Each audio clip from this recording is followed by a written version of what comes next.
Tengan todos muy buenas noches, bienvenidos a Especiales TV Perú. Los saluda Alex Vigo y el día de hoy vamos a presentar 3 reportajes que abordan distintos temas que influyen de gran manera en el desarrollo de nuestro país. Vamos con el primero de ellos.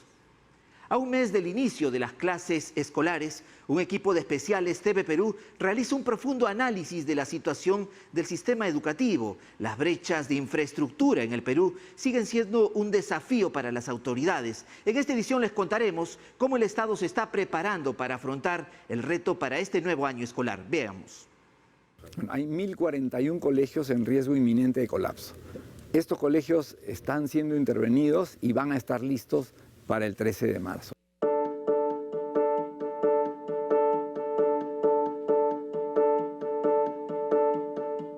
Con la situación que estamos viviendo de conflicto social, también habría que generar una especie de corredor educativo, ¿no? Para que los profesores y los estudiantes puedan asistir a clases tranquilamente. Pero el aprendizaje está atrasado casi 2 años por la educación remota, pero también está afectado lo que llamamos el aprendizaje socioemocional.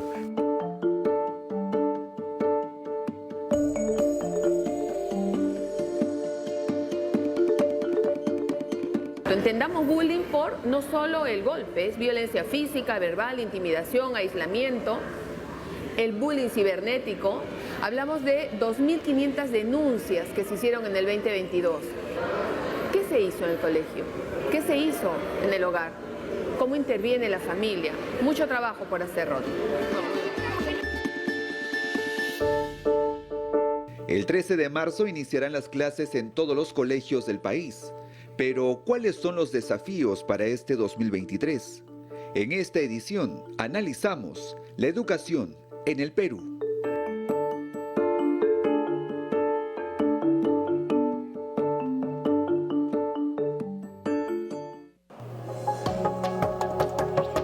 En Villa El Salvador se ubica la institución educativa 7072 San Martín de Porres. A poco de iniciar las clases escolares, el colegio presenta este terrible panorama. Columnas, techos, pisos y hasta el mobiliario se encuentran en mal estado.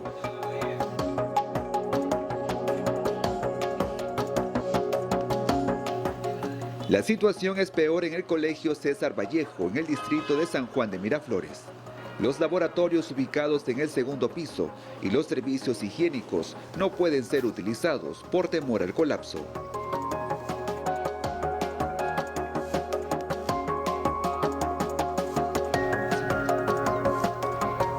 La situación se repite en la institución educativa Santa María Reina en Villa El Salvador. Aquí se encontró las aulas a punto de colapsar, el mobiliario en mal estado, las computadoras malogradas. Las condiciones de este colegio no eran las adecuadas para recibir a los niños de educación inicial.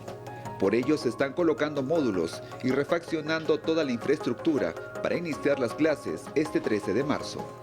Hay 55.000 colegios a nivel nacional, de los cuales casi el 50% está afectado en mayor o menor medida.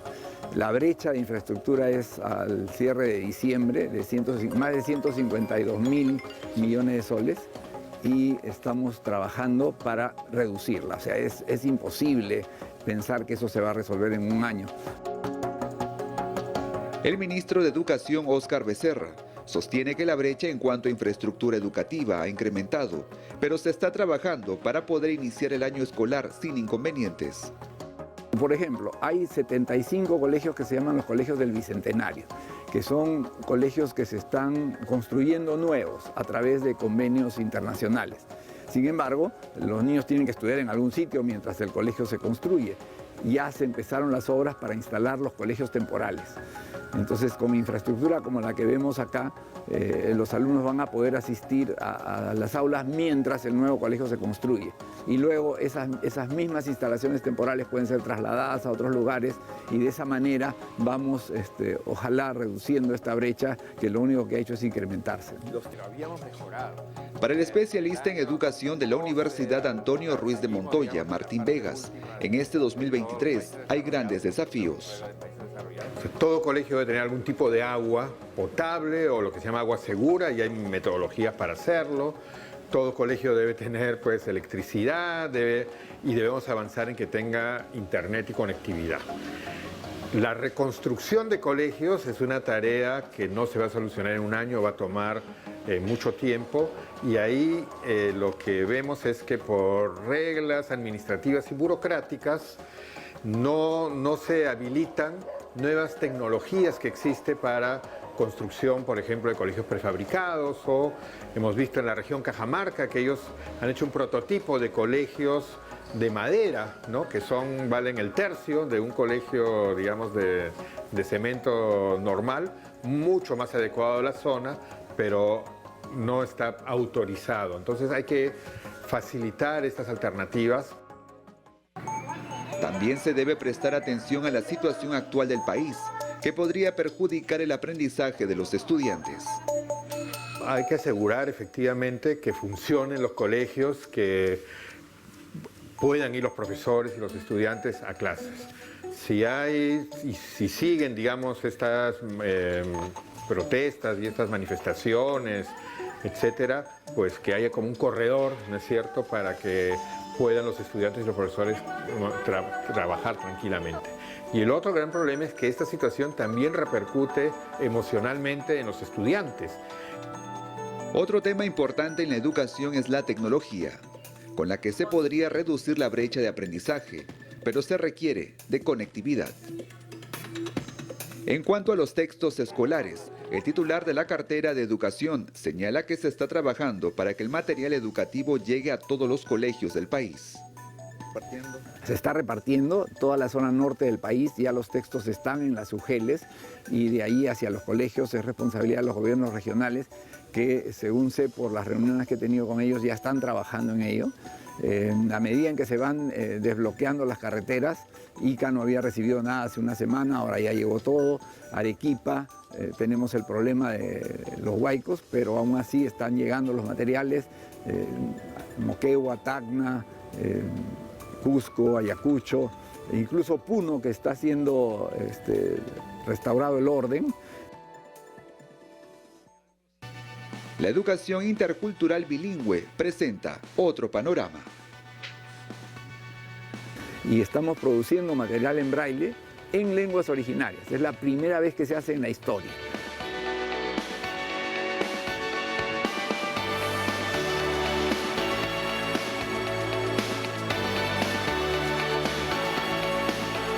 El problema es que los contratos en zonas rurales son de un año.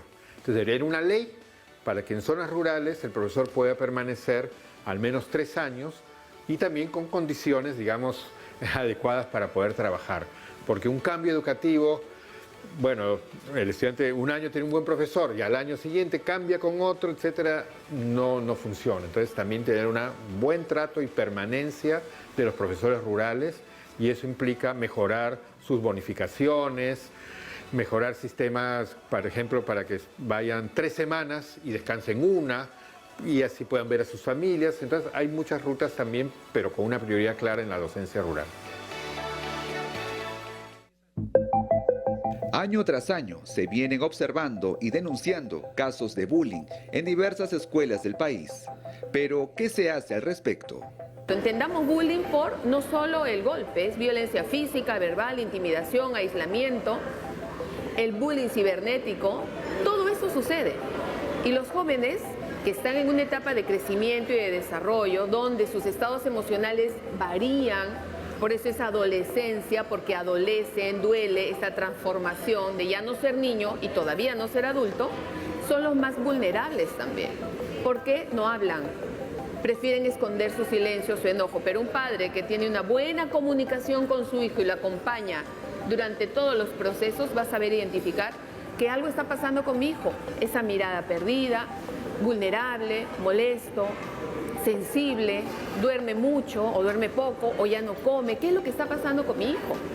Si yo no estoy al tanto de su desarrollo y su crecimiento emocional, nadie lo va a hacer.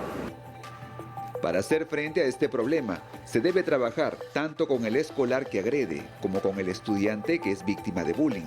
Analizar las causas. ¿Cuál es su entorno familiar? Porque esta es una cadena de poder y de maltrato. ¿no? El padre que grita e impone, la madre que grita e impone, el hijo que recibe el impacto y hasta la mascota, la cadena. El hijo que está viviendo en un escenario donde hay violencia, donde hay sumisión y maltrato, va a canalizarla de alguna forma con el más débil. Y ahí es donde entramos a trabajar y a tallar los psicólogos, porque por favor, por ley tenemos que tener un psicólogo en el centro educativo. Y colegas, ¿cuál es nuestro trabajo como psicólogos? ¿Dónde está nuestro código de ética? ¿Pararme a ver en el recreo que los chicos jueguen? ¿Qué es lo que hace un psicólogo en un colegio, en un centro educativo? Nunca va a ser suficiente uno, ¿eh? Pero su tarea básica es observar cómo se mueven los niños en inicial, en primaria, en secundaria, hablar con los padres, con los maestros. Hay mucho por hacer.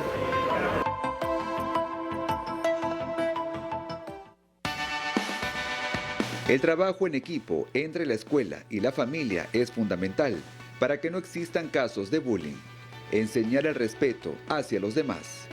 Si yo soy testigo de que el niño se está burlando del otro compañero porque dijo A o B y me hago ciego, sordo y mudo como maestro, ese molestarlo en clase, afuera ya no es te molesto verbalmente, afuera es te arrincono, te empujo, te toco, y no puede ser que nadie se dé cuenta. Tenemos auxiliares, tenemos maestros, tenemos psicólogos, todos los profesores están en movimiento en el centro educativo y nadie se da cuenta qué pasa con los niños que están siendo maltratados por otro compañero. Entonces, tanto el niño que maltrata como el maltratado son personas que necesitan acompañamiento psicológico, sí, no es que esté mal de la cabeza. Mal de la cabeza es aquel que piense que hoy ir al psicólogo es porque estoy loco. Ese es el que está mal. Hoy el psicólogo es un compañero en la etapa de crecimiento y desarrollo del ser humano.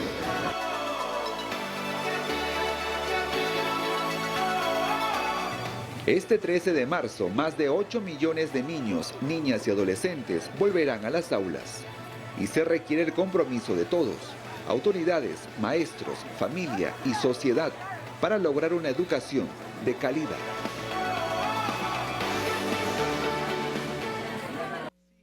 Un tema muy interesante y que amerita un análisis. Y para ello contamos con la grata compañía del señor Mauricio Novoa. Él es decano de la Facultad de Educación de la UPC y lo hemos invitado a usted debido también a lo que ha ocurrido en los últimos días en nuestra capital, este Congreso Internacional de Educadores que se ha desarrollado desde el 14 al 16 de febrero, donde han estado participando cerca de 60 especialistas, ponentes de distintas zonas del mundo que han estado presentes en este Congreso. El tema crucial, la educación, cómo nos encontramos en la región, cuáles han sido las conclusiones principales de este Congreso Internacional. Mira, encantado de estar acá en TV Perú. Mira, yo creo que hay dos cosas importantes del Congreso Internacional de Educadores en esta versión número 23 que organiza la Universidad Peruana de Ciencias Aplicadas. Y es la idea de innovación que está desde el inicio en el ADN de nuestra universidad. Y la otra idea tiene que ver con los valores permanentes de la educación, la transmisión del conocimiento y los valores. Entonces, alrededor de este eje es que nosotros todos los años congregamos a profesores y directores de todo el Perú. Hoy día, gracias a la tecnología, el acceso puede ser presencial o puede ser remoto. Y en donde tenemos en estos 60 expositores, a expositores que vienen de las universidades más prestigiosas del mundo, ya sea específicamente en temas de educación como la Universidad de Helsinki o George Mason o Pacific Oaks, como universidades que son prestigiosas en sí mismas, como la Universidad de Cambridge. Entonces, la idea es tener un espacio no solamente para que nuestros profesores y maestros y directores puedan escuchar estas charlas, sino también se hace un énfasis muy grande en los talleres interactivos. Ahora, ya para lo que ha sido el cierre, ¿a qué conclusiones se ha llegado? Incluso este evento ha contado con la participación en cierto momento también del ministro de Educación. Sí, hemos tenido el privilegio de poder tener un diálogo con el ministro de Educación. Él dio unas palabras en el cierre del evento. Estuvo en el Congreso, conversó con los ponentes internacionales y nacionales, y la verdad que nos hemos llevado una muy grata impresión de él. Es una persona que entiende profundamente las implicancias de esa cartera que ha estado abandonada durante años, y además nos hemos encontrado con una persona sumamente moderna, con una idea moderna de lo que es la educación y sus implicancias. Así que la verdad que ha sido sumamente grato poder dialogar con él. Esta noche también está con nosotros la especialista en servicios educativos globales, Haga Helia, de la Universidad de Ciencias Aplicadas de Finlandia, con sede en Helsinki, y precisamente ella, María Ruskanen, tenemos esta comunicación virtual que nos permite conectarnos con ella hasta Finlandia. Y es muy importante porque ella ha trabajado en nuestro país y nos puede dar un paralelo de lo que es la educación en el Perú, las necesidades que tenemos y cómo poder dar ese salto al futuro y lograr el desarrollo educativo que tiene Finlandia. Muy buenas noches. Buenas noches, encantada de acompañarlos. Precisamente, ¿cómo poder trabajar para reducir esa brecha, esa desigualdad que existe en el Perú? Es una pregunta compleja. Hemos visto el reportaje sumamente interesante que realmente muestra la complejidad, digamos, la multidimensionalidad que tiene este desafío. Y yo creo que si hay que resumirlo en un par de palabras, es compromiso político. Es un tema de compromiso político, se requiere muchísimo esfuerzo, muchísima inversión, no es una tarea fácil para ningún país, es un proceso que hemos nosotros vivido en Finlandia en los años 70, en una situación también que se puede considerar de desigualdad educativa en ese momento, de pobreza, de una situación posguerra complicada, de reconstrucción del país, donde estábamos hablando de un país con un ingreso medio, donde también las industrias no habían desarrollado, aún estábamos muy dependientes de materia prima, por ejemplo, de la mano de obra barata. De alguna manera se puede hacer un paralelo con la situación que están viviendo varios países latinoamericanos hoy en día. En ese momento lo único que se identificó como una ruta, como una estrategia realmente viable para salir de esa situación era apostar por la educación, apostar por el recurso humano. En ese caso éramos mucho menos, hoy en día somos 5.5 millones de habitantes, en ese momento menos, y realmente hubo esa idea importante de que cada uno de esos ciudadanos era importante, tenía algo que aportar y había que invertir en ellos. Y ahí comenzó la reforma educativa finlandesa, que se dio en más o menos 5 años, en el sentido de crear ese consenso político, que todos los partidos políticos realmente se junten y se comprometan con el proceso, que luego la implementación ha durado más o menos 20 años, hacer ese gran salto hacia el sistema educativo que tenemos hoy día. Y ese tema se ha abordado, permítame usted, señor Noboa, en este Congreso Internacional, lograr un compromiso político para que se prioricen estas políticas públicas para el desarrollo de la educación? Mira, yo creo que lo que es central y lo que tenemos que entender como país es que debemos, como país en su conjunto, replantear la forma como se hace el gasto público en el Perú. Lo que queda claro de los últimos 10 o 20 años, y en donde la educación ha sido uno de los sectores más impactados por esto, es que no podemos seguir teniendo los mismos parámetros, la misma injerencia política, la misma percepción de cómo se debe ejecutar el gasto público que hemos tenido hasta hoy. Y mientras eso no se replantee, si vamos a seguir haciendo las cosas como siempre hemos tenido, los resultados van a ser los mismos. Como país nosotros estamos en una inmensa paradoja en donde el problema no es la falta de fondos. no son las arcas fiscales. Este es un país que tiene dinero, pero es un dinero que todos los años se devuelve. Son miles de millones de dólares que sobre todo gobiernos regionales y locales devuelven al fisco porque no lo saben ejecutar. Y esto se puede apreciar, por ejemplo, en estas zonas que reciben el canon minero, ¿no? Así es. Que tienen los recursos, pero no se ejecutan los proyectos, los Exacto. planes. Entonces ahí tenemos que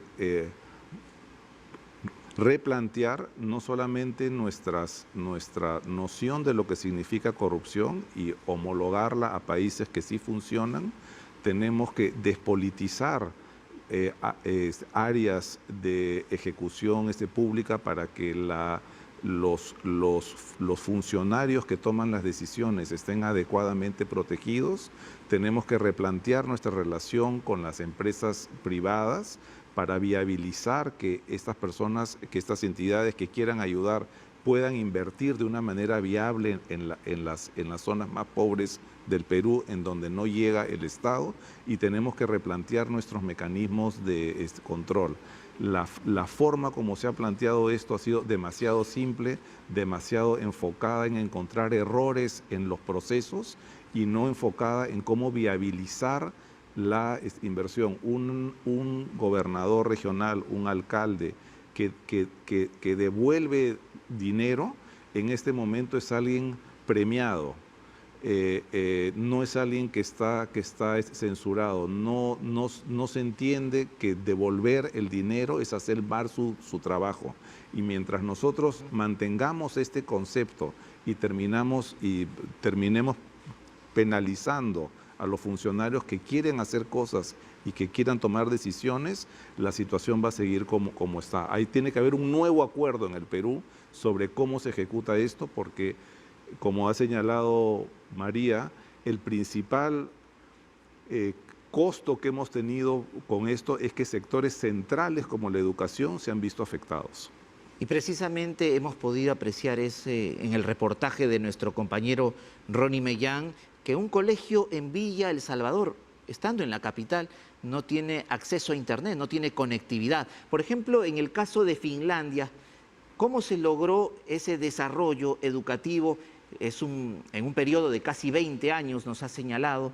¿Y cómo pudo adecuarse rápidamente a lo que es el uso de las tecnologías, el Internet, ¿no? Y esto se ha podido ver en la pandemia. Si nos podría explicar eso desde Finlandia. Por supuesto, y lo importante comprender en este contexto es que hubo un gran desarrollo ya antes del Internet. Entonces, ese gran salto se debió a otros factores. Por ejemplo, el hecho de revalorizar la carrera docente. Yo partiría por ahí, un tema sumamente importante y algo en lo que está aportando mucho la UPC y la Facultad de Educación. O sea, hacer la carrera docente atractiva para los jóvenes, realmente que atraiga ese perfil idóneo, porque no cualquiera puede ser docente. De hecho, en Finlandia, entre el 5 y 10% de los postulantes logra entrar a la Facultad de Educación, porque ser educador en Finlandia es, digamos, igual de apreciado que ser médico, ser abogado. Se considera realmente que es un rol importantísimo formando a los futuros ciudadanos del país. Entonces, yo creo que todavía falta bastante para llegar a este tipo de valorización, a pesar del gran trabajo que están haciendo varias universidades como la UPC al respecto. El otro tema importante también es el tema de la descentralización. Yo creo que en el reportaje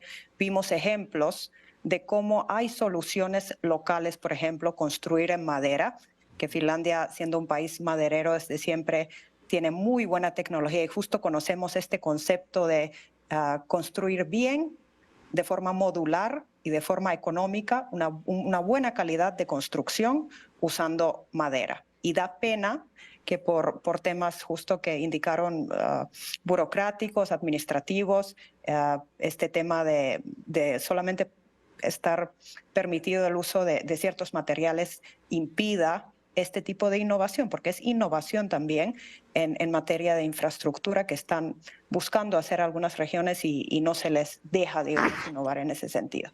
Entonces, descentralización, revalorización de la carrera docente fueron dos pasos importantísimos que se tomaron, digamos, entre los años 70 y 90 en Finlandia. Y luego empezó lo que es esta revolución digital.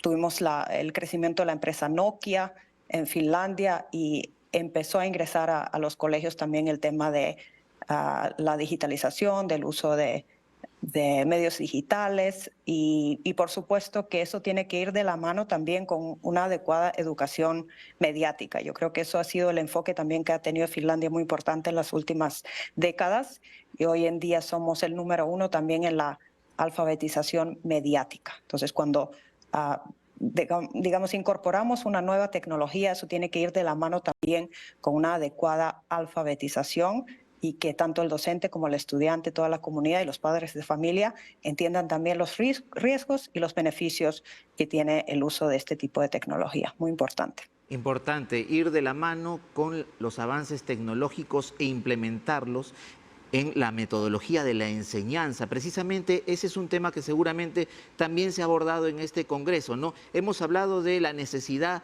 de revalorizar la carrera del docente, también las necesidades de infraestructura, conectividad y cómo estamos en metodología de la enseñanza. Se puede apreciar haciendo un recorrido en zonas lejanas, en provincias, que muchos docentes no se capacitan constantemente y brindan los mismos conocimientos que quizás lo vienen haciendo desde hace 20 años atrás. ¿Esto se ha tocado en el Congreso? Sí, mira, yo creo que hay varios temas ahí, ¿no? Yo creo que en el caso peruano, un punto que se ha tocado que es muy importante, que es la revalorización del maestro, y yo lo extendería a revalorizar los actores que están involucrados en la mejora educativa, que son, en el caso peruano, los maestros, los funcionarios públicos, en todo nivel, no solamente del Ministerio de Educación, sino en las municipalidades y en los gobiernos regionales, y también el rol del sector privado que hay en la educación. Entonces tiene que haber una revalorización integral, porque junto con la revalorización del maestro y la revalorización del funcionario público, hay muchas iniciativas que han venido del sector privado que tienen que integrarse a este esfuerzo. Ninguna gran obra se hace, digamos, aisladamente. Todas las grandes obras generalmente son anónimas porque son pequeños esfuerzos de actores diferentes que a lo largo del tiempo y en el trabajo sostenido han logrado construir cosas que literalmente han trascendido a quienes las construyeron. Entonces, y en ese sentido creo que también hay un enfoque, tiene que haber un enfoque sobre lo que se transmite, porque finalmente educar es transmitir conocimientos permanentes, no transmitir, digamos, ideologías de moda, temas de moda, sino lo que trasciende a uno mismo, y también replantear qué cosa es lo que se ha hecho bien y qué cosa es lo que se ha hecho mal en la educación virtual. Sus comentarios finales, por favor, María Ruskanen, desde Finlandia, en torno a la necesidad de estar en permanente capacitación, ¿no? Una adecuada metodología de la enseñanza. Por supuesto, yo creo que todo parte de la formación inicial del docente. Si el docente se le forma como investigador, como aprendiz para la vida, ellos van a buscar esa, digamos, capacitación o formación continua, van a disfrutar de la investigación, de ponerse al día en cuanto a todo lo último que ha salido en su campo. Y eso es, digamos, el perfil que tenemos en Finlandia y que espero que sea el perfil que cada vez más se vea también en Latinoamérica. Por otro lado, el poder trabajar en equipo, o sea, encontrar también soporte en los colegas y que haya, digamos, pares que puedan trabajar, por ejemplo, un profesor con más experiencia y un profesor recién graduado, que puedan hacer equipos de trabajo y, digamos, el otro poderse actualizar y el otro poder recibir ese conocimiento, esa experiencia, ese soporte, también es muy importante, trabajar en equipo dentro de los colegios. Muchísimas gracias entonces por su aporte desde Finlandia. Estuvo con nosotros María Ruskanen. Ella es especialista en servicios educativos globales de la Universidad de Ciencias Aplicadas de Haaga-Helia, ubicada en Finlandia, y que también tiene experiencia por haber trabajado en nuestro país. Y también agradecemos por su compañía y también por darnos a conocer todos los alcances y conclusiones finales que ha habido en este Congreso Internacional de Educadores con 60 ponentes internacionales que ha concluido hace muy poco esta semana en nuestra capital. Muchísimas gracias. Muchas gracias, encantado de estar acá. Bien, no se mueva, es momento de ir a una pausa, pero regresamos en breve con un reportaje muy revelador y muy interesante que influye temas relacionados al desarrollo de nuestro país. Regresamos en solo segundos.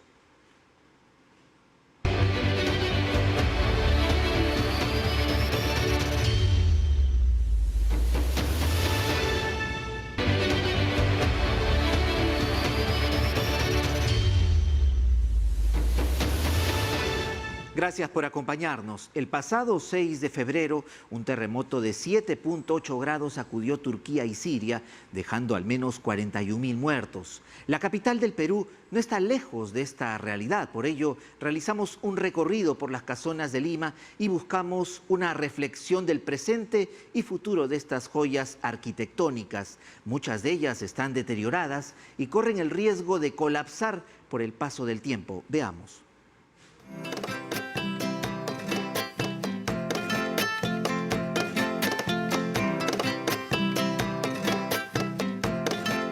Estamos ingresando en estos momentos a la casa del conquistador Jerónimo de Aliaga.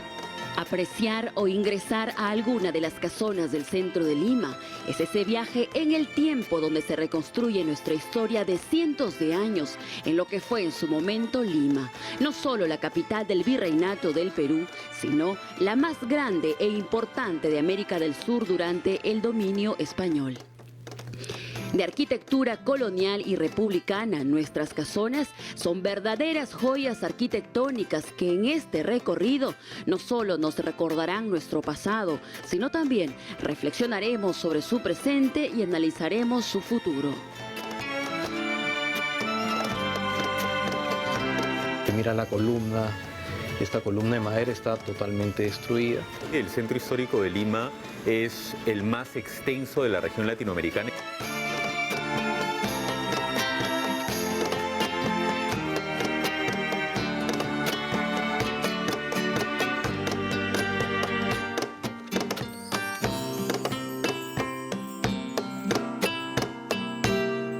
Estamos ingresando en estos momentos a la casa del conquistador Jerónimo de Aliaga. Es un viaje en el tiempo porque esta casa se creó en 1535 y en la actualidad todavía sigue siendo habitada por sus descendientes.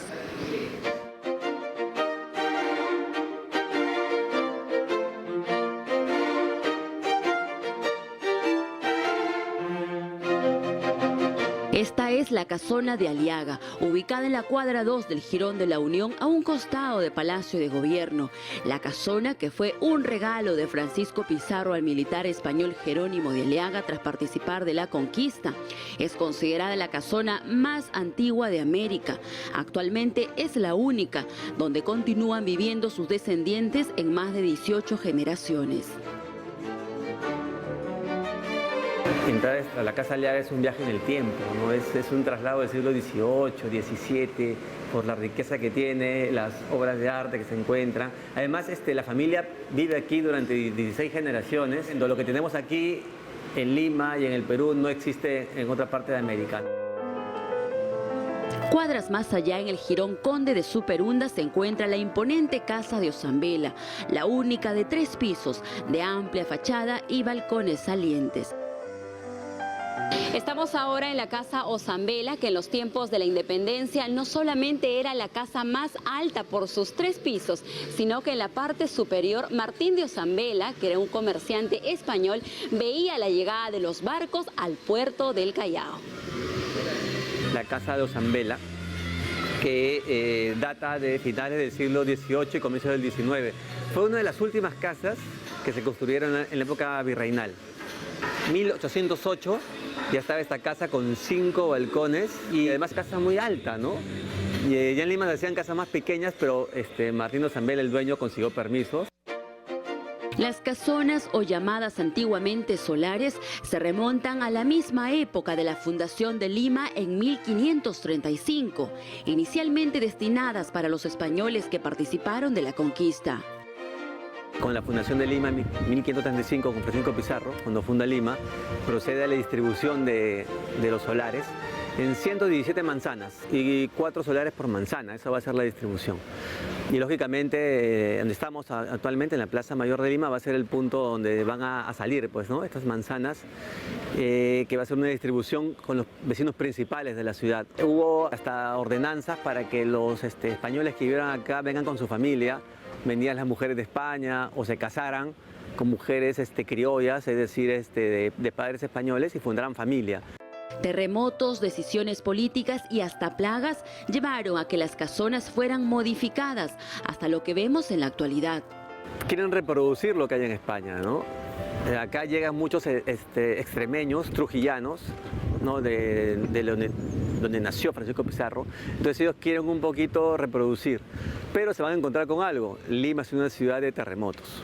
Entonces, en 1586, muy pronto que Pizarro está aquí, ¿no?, digamos 40 años después, por allí, hay un gran terremoto en Lima y eso se trae abajo las construcciones que eran bóvedas de piedra, y ahí también hay un gran terremoto en 1746, que es el terremoto que, según los testigos, Lima se cae totalmente, solamente quedan 25 casas en pie. Sí, 25 casas.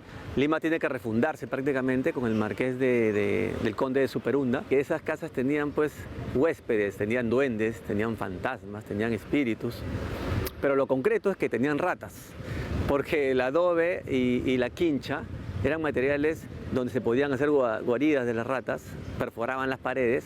Entonces, en 1922 se van a dar ordenanzas, se van a dar reglamentos para que ya se hagan cimientos de concreto y se deje de construir con el clásico quincha y adobe.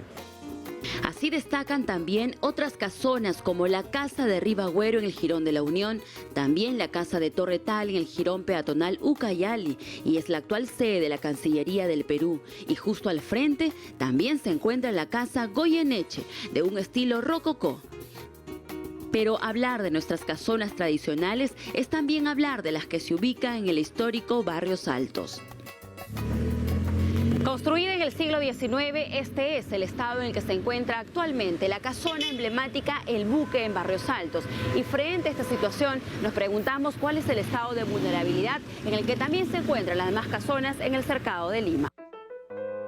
Fue en el 2020 cuando un último incendio y un sismo de 4.5 grados terminaron de debilitar las estructuras de lo que fue la emblemática casona El Buque de Barrios Altos. Otros más de 1000 inmuebles en el centro de Lima también han sido declarados inhabitables. En muchas de las casonas, la Municipalidad de Lima ha procedido con el apuntalamiento y refuerzo de sus estructuras, pero advierten que ante un sismo de gran intensidad, estas podrían colapsar. Se ha hecho un estudio que aproximadamente el 60% de los inmuebles patrimoniales que tenemos en el centro histórico de Lima están en estas condiciones, y frente a un sismo de gran magnitud probablemente podrían colapsar, evidentemente, ¿no?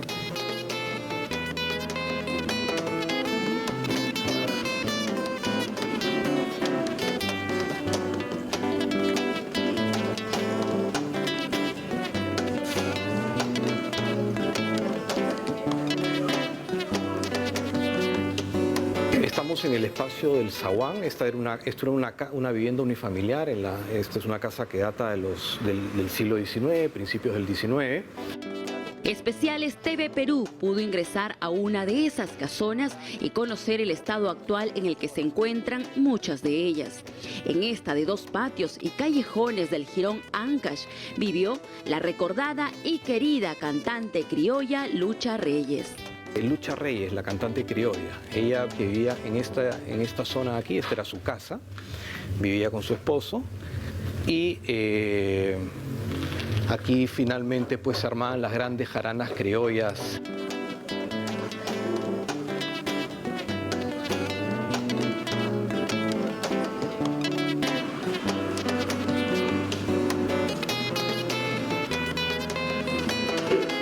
Mira, por ejemplo, como las columnas que sostienen este balcón se encuentran totalmente picadas. Bueno, esto tiene la antigüedad de la casa, unos 250, 300 años tranquilamente, ¿no? Mira, pero mira cómo está, en qué condiciones, qué fácil se desmorona. El Centro Histórico de Lima es un espacio en riesgo y es por eso que la aprobación de una ley es impostergable, ¿no? No queremos lamentar situaciones que no podamos revertir.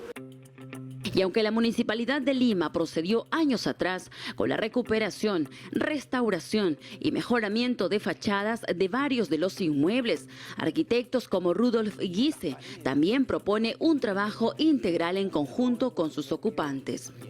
Los proyectos de restauración no solamente deben ir a atender la necesidad de la casa, sino también de las familias que las ocupan, ¿no? Hay un tema social.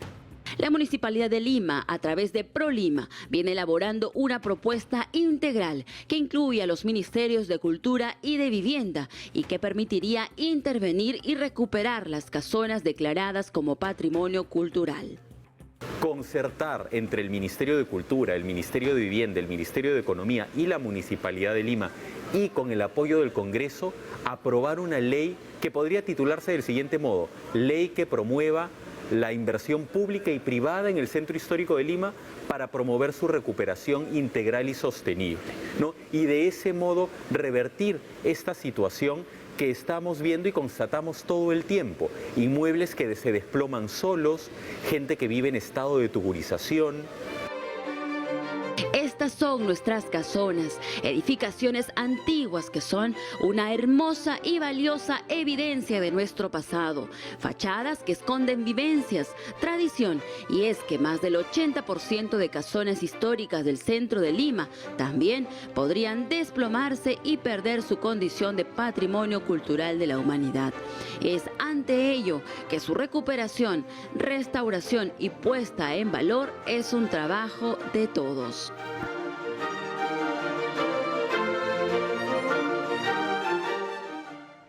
Urge tomar acciones respecto a estas edificaciones antiguas, porque en muchas de ellas todavía viven decenas y decenas de familias y lo que queremos evitar es una desgracia ante un eventual sismo de gran magnitud que podría darse en cualquier momento en nuestra capital. Bien, es momento de ir a una pausa, pero no se mueva porque en solo segundos llegaremos con otro reportaje muy interesante.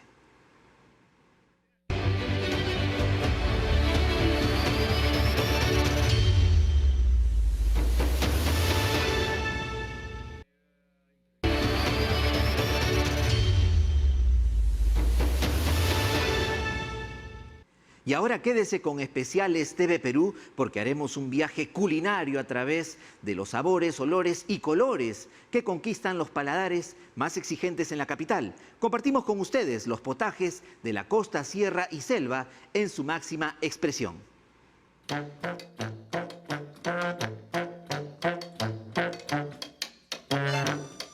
Ahora viene un espesado de choclo, ya verán. Olores, colores y sabores. Volver a los orígenes, a lo regional, aprovechar lo que la tierra nos da, puede desatar incluso pasiones malsanas. Envídiame.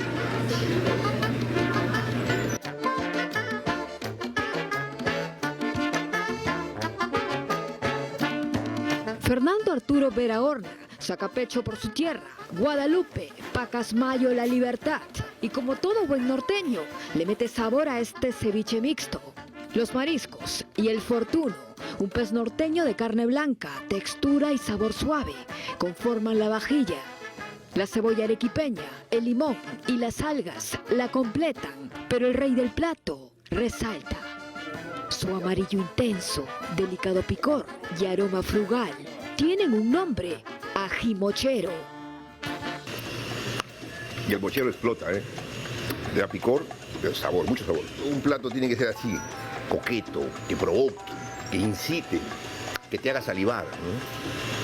colores, frescuras, marisco, ya uno comienza a imaginarse la sensación en boca, ¿no? Bien jugoso, a comerlo con cuchara. ¿Por qué? Porque coges todo lo que está fresco, está recién preparado, entonces, jugo y producto. En boca.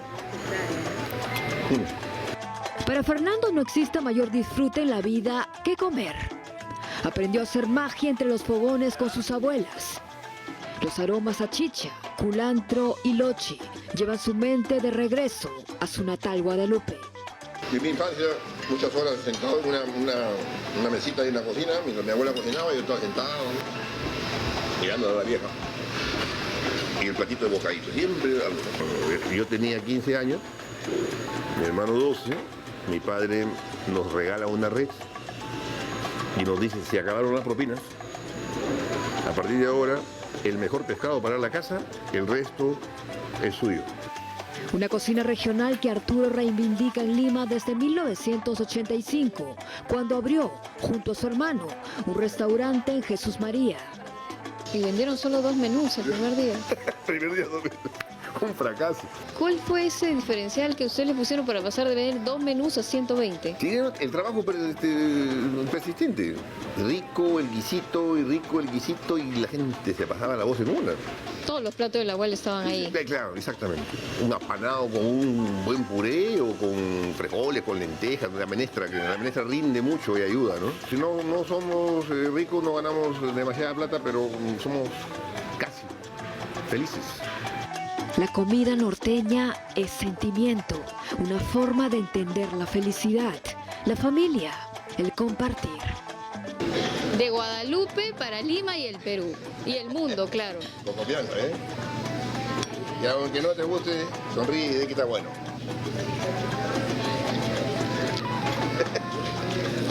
Delicioso. Espectacular. Entre otros platos de la gastronomía norteña, presentamos por supuesto el arroz con pan y el cabrito, que son los dos platos que más rotan. Pero también encuentra chinguirito, tortilla de raya y un arroz con cochanera, que es una delicia. Dejamos a Arturo con sus clientes para ir en busca de más comida regional que nos devuelva al terruño, al sur, a la sierra.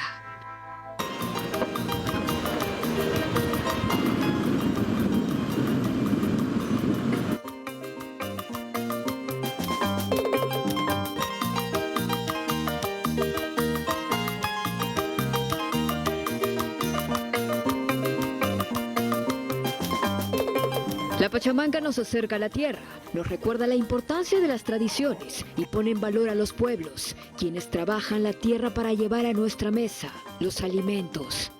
La leña del garrobo crepita bajo las piedras calientes, listas para empezar este rito comunitario andino.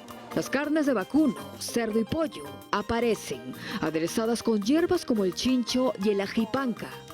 La Pachamanca tiene algunas pequeñas diferencias de acuerdo a la región, ¿no? A la zona donde se preparen. En este caso nosotros en la parte de Junín se usa mucho el chincho del huacatay, pero por ejemplo en Huánuco, Ancash, Cajamarca se podría usar un poco la ajipanca. Entonces Junín generalmente ha combinado los estilos de este tipo de pachamancas, siempre las carnes directo a la piedra, para asegurar su buena cocción. El turno de la papa, el camote, las habas, los plátanos, humitas dulces, va llegando. Por capas y niveles de temperatura, van ubicándose en esta gran olla de tierra que solo se cierra cuando está colmada de alimentos. Abrigada de mantas y barro, regresa al origen de todo, la tierra. Como costumbre ponemos una cruz en el horno, pidiendo que la preparación sea la mejor. ¡Delicioso sabor andino! La cocina sencilla de pueblo, la mesa grande al aire libre, hace que Paola Palacios regrese en el tiempo, a su infancia, en Huancayo, junto a Mamalucha, su abuela. La marca en Huancayo se inició hace 50 años. Todo todo por mi abuelita Mamalucha. Ella era vivandera cerca a la feria dominical de Huancayo, vendía comida. Empezó con platos tradicionales como el chicharrón colorado, el picante de cuy, el chupe verde. La pachamanca la empecé y la inicié muy niña con mi abuelita Mamalucha. Yo recuerdo, es algo que se me quedó grabado, es que yo envolvía las unitas con ella. El ritual de destapar la pachamanca me genera mucho cariño, ¿no? Mucho cariño, y más cuando compartes la pachamanca en familia, ¿no? Que es lo más bonito que hay.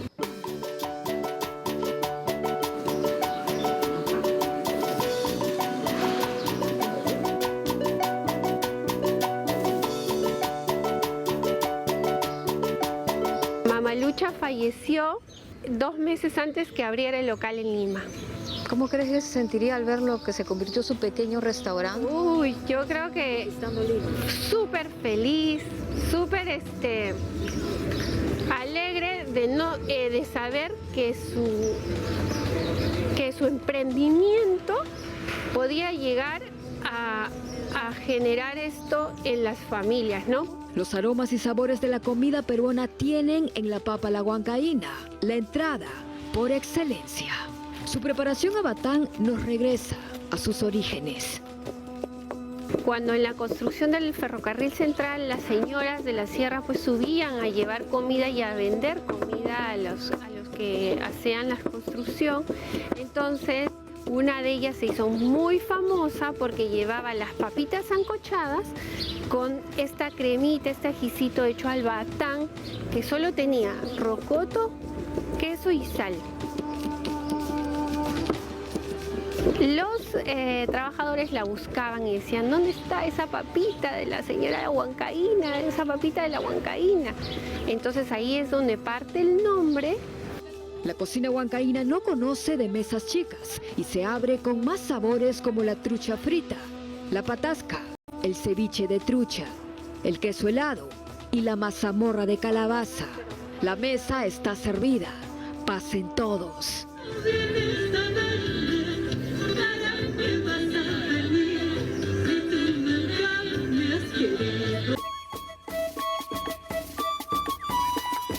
Cada vez que se destapa una olla regional se disparan los sabores y matices. Para que lo degusten para todos ustedes.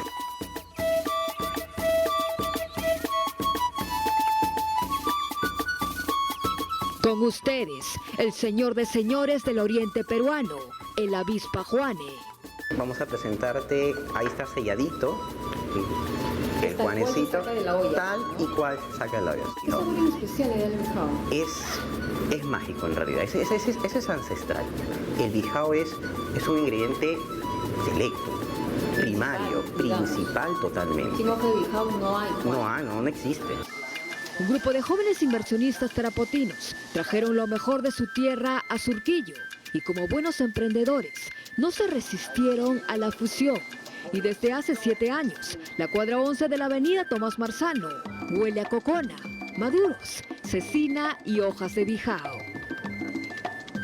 Ese saborcito es indescriptible a veces decirlo, ¿no? O sea, no te puedo decir así, simplemente es cuestión de cuando lo pruebas ya sientes esa sensación a selva, ¿me entiendes? Esa sensación a decir, estoy en mi casa. Todos los insumos nosotros los traemos directamente de allá, desde el mismo Tarapoto. ¿Cuáles son los platos más pedidos aquí? Nuestro chaufa amazónico, el fettuccine en salsa de cocona, nos falta el tacacho con cecina, el juane también. Hay algunos que por ahí como que no se atreven a probar algo nuevo, pero siempre le recomendamos a probar nuestro trío amazónico. Está el chaufa, el fettuccine en salsa de cocona y nuestra cecina saltada. Como dije, es una fusión de la cocona con la pasta de fettuccine. Tiene leche, tiene ají amarillo, tiene quesos también y entre otros ingredientes más de la casa. Y no debe faltar pues la crema de cocona, ¿no? Claro, la crema de cocona. O sea, ese jugosito. Ajá. ¿Qué tal? Pero más rico que he probado acá. A mí me encantan los tallarines y ¿sí? salsa de cocona. Uy, ya estás enamorada entonces. Sí, no. Ya estás enamorada. Por más. Ingresamos al corazón del restaurante, donde la magia de la cocina regional amazónica fluye. El lomo saltado amazónico. Así que chicos, acompáñanos a la cocina. Listo, comenzamos con el lomo, comenzamos con la cecina y el chorizo. Echamos un poquito de aceite nada más para poder darle otra vez ese ahumadito que es súper importante en este plato. Bien, ahora comenzamos a emplatar. Ahí se viene ese olorcito indescriptible. Cuando vengan aquí a Mariceba les va a encantar. La gastronomía peruana no existiría sin la cocina regional. Volver a lo nuestro, a lo autóctono, es volver al inicio de todo. A la leña, al fogón, a la mesa grande, a la familia. Es volver a ver al Perú como un todo, unida siempre. La costa, la sierra y la selva.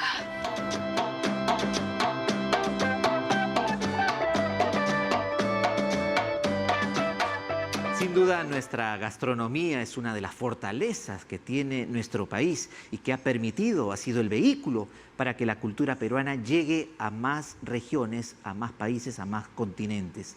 Bien, y de esta manera llegamos al momento final de Especiales TV Perú. Esta edición ha sido trabajada por todos los personal del área de prensa de TV Perú. No se olvide que el próximo domingo a las 8 de la noche tiene usted una cita pendiente con nosotros. Nos vemos. Hasta la próxima.